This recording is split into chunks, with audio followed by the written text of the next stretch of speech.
Iran যুদ্ধের প্রতিবাদে পদত্যাগ করবেন যুক্তরাষ্ট্রের ন্যাশনাল কাউন্টার টেররিজম সেন্টার এনসিটিসির পরিচালক জোসেফ কেন্ট।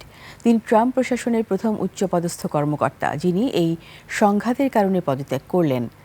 পদত্যাগপত্রে কেন্ট বলেন, বিবেকের তাড়নায় তিনি ইরান যুদ্ধকে সমর্থন করতে পারছেন না। তার দাবি, ইরান যুক্তরাষ্ট্রের জন্য তাৎক্ষণিক কোনো হুমকি ছিল না এবং ইসরায়েল ও তাদের প্রভাবশালী লবির চাপেই এই যুদ্ধ শুরু হয়েছে। আরও জানাচ্ছেন আফসানা নীলা।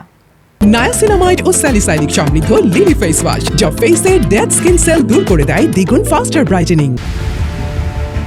ইরানে হামলায় এবার প্রতিবাদের মুখে পড়েছে ট্রাম্প প্রশাসন। পদত্যাগ করলেন যুক্তরাষ্ট্রের ন্যাশনাল কাউন্টার টেররিজম সেন্টার এনসিটিসি পরিচালক জোসেফ কেন্ট।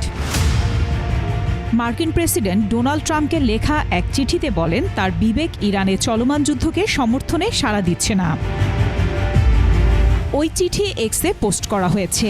কেন্ট লিখেছেন, যুক্তরাষ্ট্রের জন্য ইরান কোনো আসন্ন হুমকি তৈরি করেনি। এটি স্পষ্ট যে ইসরায়েল ও তাদের প্রভাবশালী আমেরিকান লবির চাপে এ যুদ্ধ।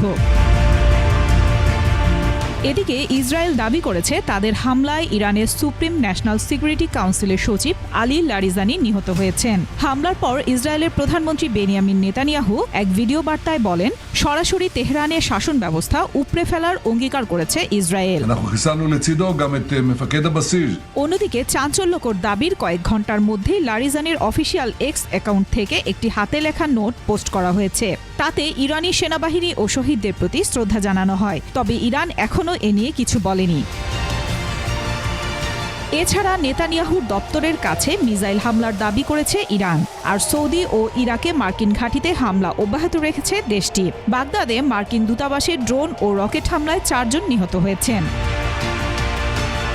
অন্যদিকে চাপে আছে যুক্তরাষ্ট্রের নৌবাহিনী। যুক্তরাষ্ট্রের সর্বাধুনিক ও বিশাল আকৃতির বিমানবাহী রণতরী ইউএসএস জেরাল্ড আর ফোর্ডে গত সপ্তাহে লাগা আগুন টানা 30 ঘন্টার বেশি সময় ধরে চলছে। রণতরীটির বেশ কয়েকজন নৌসেনা ধোঁয়ার কারণে অসুস্থ হয়ে পড়েছেন। বিপাকে পড়েছে 4000 ক্রু এবং নিজেদের জায়গা হারিয়েছে 600 নাবিক। আর উত্তপ্ত পরিস্থিতির মধ্যেই কড়া বার্তা দিয়ে প্রেসিডেন্ট ডোনাল্ড ট্রাম্প জানান, ইরানের পরমাণু ও ক্ষেপণাস্ত্র কর্মসূচি ধ্বংস না করলে পুরো বিশ্ব বিপদে পড়ত। তবে তার দাবিকে স্রেফ বুলিং বলে উড়িয়ে দিয়েছেন তেহরান। ইরানি প্রেসিডেন্ট মাসুদ পেজেশকিয়ান স্পষ্ট জানিয়েছেন, ইরান নিজ থেকে যুদ্ধ শুরু করেনি, কিন্তু আক্রান্ত হলে পাল্টা জবাব দেওয়ার তাদের অধিকার। একই সাথে নতুন সর্বোচ্চ নেতা আয়াতুল্লাহ মোস্তফা খামেনি যুক্তরাষ্ট্রের সঙ্গে উত্তেজনা কমানো বা যুদ্ধবিরতির প্রস্তাব প্রত্যাখ্যান করেছেন। মধ্যস্থতাকারী দুটি দেশের মাধ্যমে এসব প্রস্তাব পাঠানো হয়েছিল বলে জানিয়েছে তেহরান। আফসানা নীলা, ডেস্ক রিপোর্ট, 21 টেলিভিশন।